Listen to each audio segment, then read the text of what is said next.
élèves et bienvenue dans cette capsule dans laquelle on va parler d'impact météorique.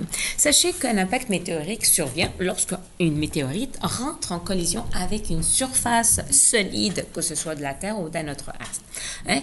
Et le moment où le lieu elle percute, elle va entraîner la formation d'un gros trou et ce trou portera, il va avoir un nom, soit un cratère, soit un astroblème. Il y en a plusieurs facteurs qui peuvent influencer que un astre, il va avoir plus d'impact météorique qu'un autre. Par exemple, sa masse. Plus il présente une masse plus grande, plus il va avoir une force d'attraction plus grande et à ce moment, il va attirer plus de météorites. Par exemple, Jupiter, il va avoir une masse plus grande. C'est la raison pour laquelle il va avoir plus de météorites. Deuxième facteur, c'est présence de l'atmosphère.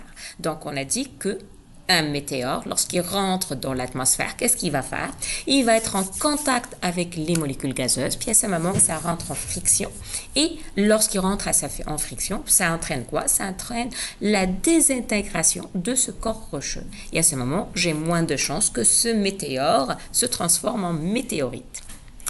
Mais si la planète ou le corps céleste n'a pas d'atmosphère, qu'est-ce qui arrive? Le corps rocheux, il continue sa vitesse sans qu'il soit désintégré, puis à ce moment, il a plus de chances d'arriver à sa surface. Troisième critère, c'est sa position orbitale, c'est-à-dire il est situé où dans le système. Par exemple, les planètes qui vont être proches du système solaire, de la ceinture d'astéroïdes, ils vont avoir plus de chances d'avoir des impacts météoriques que les planètes qui vont être loin de la ceinture d'astéroïdes. Voyons maintenant quelques exemples d'impact ou de collision entre météorites et planètes. Et on va parler des exemples qui se trouvent au niveau de la Terre.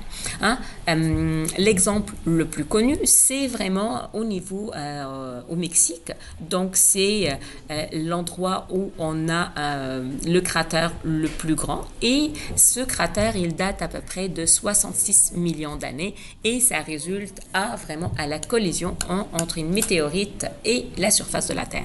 Et selon les scientifiques, ils pensent que ce météorite est tout simplement, il est responsable de l'extinction, tout simplement, de la vie des dinosaures.